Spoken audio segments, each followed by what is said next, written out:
सभी को नमस्कार। कक्षा 10वीं अध्याय 4 द्विघात समीकरण के हम महत्वपूर्ण सवालों को देख रहे हैं। सवाल नंबर एक हमें समीकरण दे रखा है, बताना है द्विघात समीकरण है या नहीं। तो हम सबसे पहले इसको हल करते हैं। हमें मालूम है द्विघात समीकरण हमारा ax² + bx + c = 0 इस रूप का होता है, जहाँ abc वास्तविक संख्या है और a बराबर नहीं है 0 के। तो इस समीकरण को ऐसा बनाएंगे, यदि बन जाएगा तो द्विघात समीकरण है और नहीं बनेगा तो नहीं है। तो हमने हल लिखा और समीकरण लिखा। अब क्या करते हैं, x का अंदर गुणा करेंगे हम। तो ये 2x की घात 2 गुणा हमारे 2 की x की घात 2 यहाँ भी 1 है। देखें क्या है, आधार क्रमांक होते हैं, गुणा क्रिया हो रही होती है, घातें जुड़ जाती है, आधार को एक बार लिखते हैं, वही हमने किया है। इसका इससे गुणा करेंगे हम 3x को, 3x से कम 3x, x की घात 2 धन 1 वैसे ही रहेगा। अब क्या करेंगे, पक्षांतर से सब बातों में इधर लेके आएंगे हम। ये यही है -s की घात 2 और -1 पक्षांतर किया हमने। आगे देखिए घातों वाले पदों को देखते हैं। यहाँ 2 में से 1 कम करेंगे, 1 बचेगा, 1 को लिखते नहीं बाजू में, x की घात 2 लिखा केवल हमने, धन 3x ऋण 1 बराबर 0। देखो ये उस रूप का है, लिखेंगे द्विघात समीकरण है, द्विघात समीकरण है। इस टाइप से एग्जाम में कोई ना कोई सवाल देखने को मिलता है। सवाल नंबर 2 है, द्विघात समीकरण दे रखा था, हमें इसके मूल ज्ञात करना है। मूल ज्ञात करना है, इसके मान ज्ञात करना है। हल करने के लिए हम इसे 2 विधि है, लिखा है, कोई विधि भी कर सकते हैं, गुणनखंड विधि के माध्यम से कर रहे हैं। 6x² - x - 2 = 0। हम क्या करते थे, बीच वाले पद को तोड़ेंगे। इसके लिए हम s की घात 2 को गुणांक यहाँ रफ में क्या करते थे, हम s की घात 2 को गुणांक लिखते थे और विदाउट x वाली संख्या लिखते थे। इनके गुणनखंड निकालते थे, संभव होते हैं, 6 निकलते हैं, 2 और 3 होता है, 2 3 6, ये 2 वैसा। इन गुणनखंडों के माध्यम से हम बीच की संख्या जो x रहती है तो गुणांक लेके आते हैं, इसका गुणांक ऋण 1 है। इनके माध्यम से हम बीच की संख्या लेके आते हैं। इस प्रकार हम इनका गुणा करते हैं और जोड़ते घटाते हैं कि सारे गुणनखंडों का यूज हो जाए। तो आप देखिएगा 2 का 2 से गुणा करेंगे 4 मिलेगा, और ये 3 हम जानते हैं, ऋण 4 में धन 3 कम करेंगे तो ऋण 1 बचेगा। यही ऋण 4x धन 3x बराबर ऋण 1। यहाँ लिख देंगे हम 6x² - 4x + 3x - 2 = 0। अब जोड़े बनाएंगे, दोनों संख्या हम जोड़े बनाएंगे। 6x² - 4x एक जोड़ा बनेगा, दूसरा वाला बनेगा हमारा 3x - 2। यहाँ से हम कॉमन लेंगे, 6 और 4 में 2 कॉमन जा रहा है, 2 कॉमन हो जाएगा, और यहाँ से x कॉमन आ रहा है तो x कॉमन ले लिए, तो यहाँ 2 3 6 होता, 3 बचेगा, x की घात 2 में से x लिया तो x बचेगा। और हम जानते हैं कि x तो बाहर ले लिया है, 4 में से 2 लिया है, गुणा रूप में लिया है, 2 दूनी 4 तो 2 बचेगा। यहाँ से कोई संख्या कॉमन नहीं आ रही तो 1 आता है, तो यहाँ 3x - 2 = 0 लेंगे। अब पुनः कॉमन लेंगे हम, इस बात को फिर से कॉमन लेंगे, तो 3x - 2 एक बार लिखेंगे, और इस बचा क्या है हमारे पास 2x को ब्रैकेट में लिख देंगे बराबर 0। हमें मालूम था 2 संख्याओं का गुणनफल शून्य के बराबर होता है, तो उनमें से एक संख्या अवश्य शून्य के बराबर होती है। इस बात का यूज करेंगे हम, 3x - 2 = 0 लिखेंगे, या हम यहाँ लिखेंगे 2x + 1 = 0।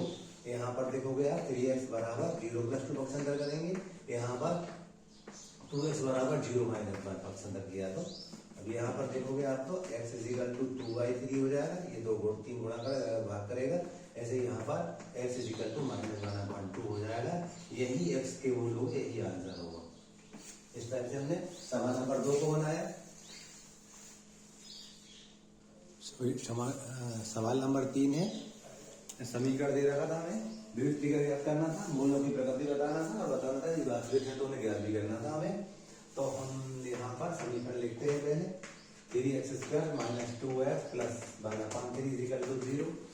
हम जानते हैं एक द्विघात समीकरण है ये, और हम जानते थे कि द्विघात समीकरण मानक रूप ax² + bx + c = 0 होता है।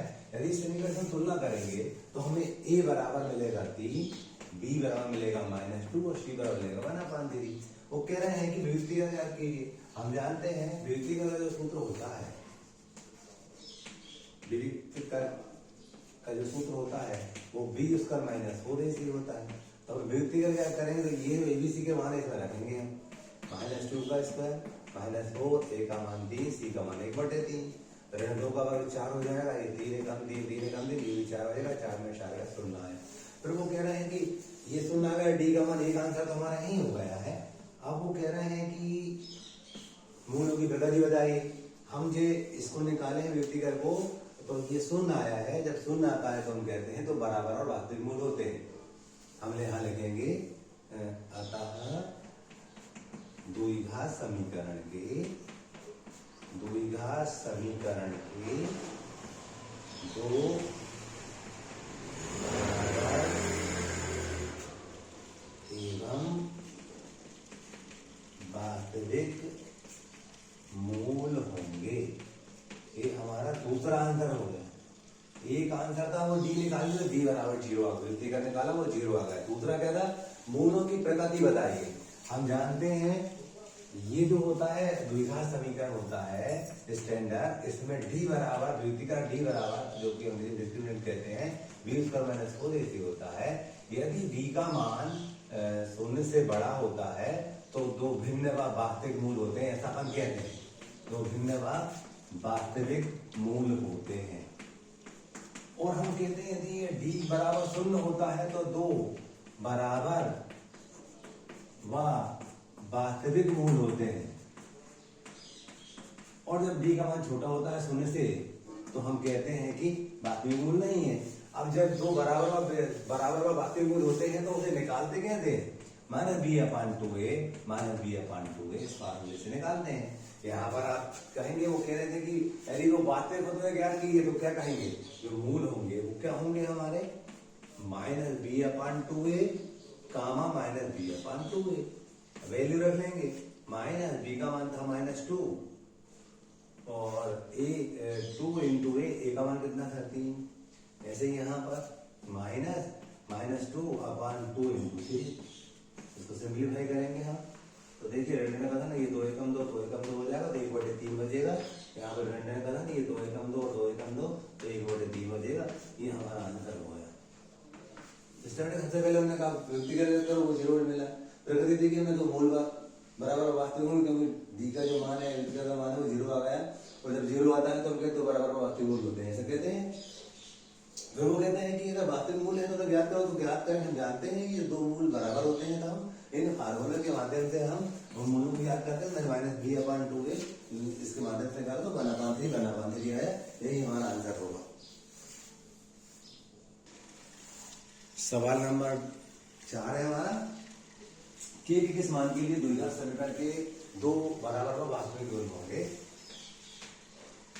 समीकरण लिखेंगे पहले हम 2x² + kx + 3 = 0।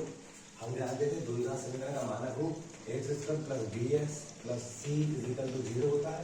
इससे तुलना करेंगे तो हमें a मिलेगा 2, b मिलेगा 1 और c मिलेगा 3। तो कह रहे हैं दो बराबर वास्तविक मूल होंगे। तो दिया क्या है, दिया है द्विघात समीकरण के दो बराबर व वास्तविक मूल है। इसका मतलब क्या हुआ, इसलिए जो व्यक्तिगत होगा वो 0 के बराबर होगा। व्यक्तिगत जानते क्या होता था, b² - 4ac बराबर 0। फार्मूला था b मतलब a का 4 a मतलब 2 c मतलब 3 बराबर 0। मतलब में केवल 4 या केवल बराबर 24। हम कहेंगे केवल बराबर 24। अब क्या करेंगे, तो उसके गुणनखंड निकालेंगे। 2 एकम 2 2 दूनी 4 2 × 12 2 × 6 और 3 एकम 3। हम इसका रूट निकालेंगे, हम वर्गमूल निकालेंगे, क्योंकि ये दोनों तरफ वर्ग है, के का वर्ग है। यहाँ इसको लिखेंगे 2 का वर्ग और 6 करके। जैसे हम वर्गमूल लेंगे तो के बराबर आ जाएगा हमारा ±2√6। ये स्क्वायर से स्क्वायर कटेगा, यहाँ नहीं है तो टाइमिंग लग गया। ये हमारा आंसर होगा। इस टाइप के क्वेश्चन परीक्षा में देखने को मिलते हैं।